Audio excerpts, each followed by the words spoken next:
MASLD ये वाले जो केसेस हैं काफ़ी ज़्यादा जो है अब ज़्यादा बहुत तेज़ी से ग्रो कर रहे हैं, तो क्या हेपेटाइटिस कहीं ना कहीं फैटी लीवर के लिए कल्प्रेट है? आई थिंक यहाँ पे हम दो अलग अलग चीज़ों की बात कर रहे हैं, एक हेपेटाइटिस है और एक MASLD है।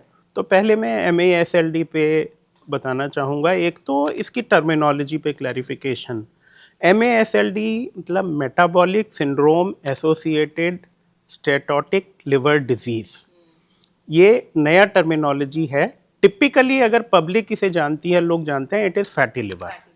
और फैटी लिवर जो पहले इसका नाम था NAFLD, हाँ, अभी भी काफ़ी लोग यूज़ हाँ, करते हैं, non alcoholic fatty liver disease. और एक और नाम है इसका NASH, नैश, नॉन अल्कोहलिक स्टेटोहेपेटाइटिस। इतने सारे नाम क्यों दे हाँ, रखे हैं? टर्मिनोलॉजी कोई चीज़ जब बहुत समझ में नहीं आती है तो उसके नए नए नाम आते हैं। बट ये जो नाम नैश है, हाँ, मैं उसको थोड़ा सा एक वर्ड प्ले में, नैश इंग्लिश में नैश बोलते हैं बट हिंदी में कहें तो नाश हो सकता है। और ये धीरे धीरे लिवर को नष्ट करता रहता है, लिवर डैमेज होता है ग्रेजुअली, और ये डैमेज बढ़ते बढ़ते आगे सिरोसिस और लिवर कैंसर में प्रोसीड कर सकता है। आज के दिन ओबेसिटी और ओबेसिटी से एसोसिएटेड बहुत सारी चीज़ें, जिसमें ये MASLD भी आता है। ओबेसिटी के अलावा भी और कॉजेज़ हैं, तो इसका प्रोपोर्शन बढ़ता जा रहा है। और आज के दिन ये जितना हेपेटाइटिस एक लिवर कैंसर के लिए रिस्पॉन्सिबल है, उतने ही केसेस कहीं ना कहीं फैटी लिवर से रिलेटेड भी हैं।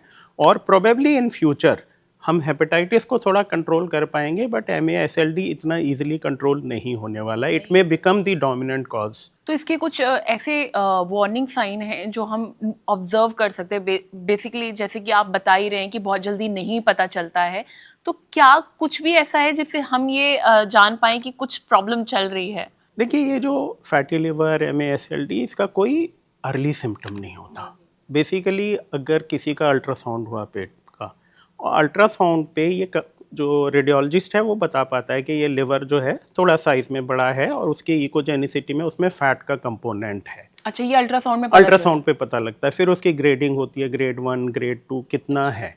तो अगर अल्ट्रासाउंड पे फैटी लिवर आता है तो उसके बाद में हम लोग और टेस्टिंग कर सकते हैं, जिसमें ब्लड टेस्ट होते हैं, लिवर फंक्शन के हैं, लिवर का फाइब्रो स्कैन हो सकता है टू सी कि अभी लिवर में कोई डैमेज शुरू हुआ या नहीं हुआ।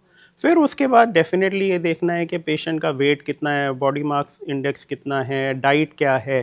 सो ये सारे फैक्टर्स देख के, और ये कि उसमें कोई अगर अंडरलाइंग हेपेटाइटिस नहीं है, then the focus is on diet and lifestyle, control of weight. As of now, we do not have very specific medical treatment for fatty liver or MASLD.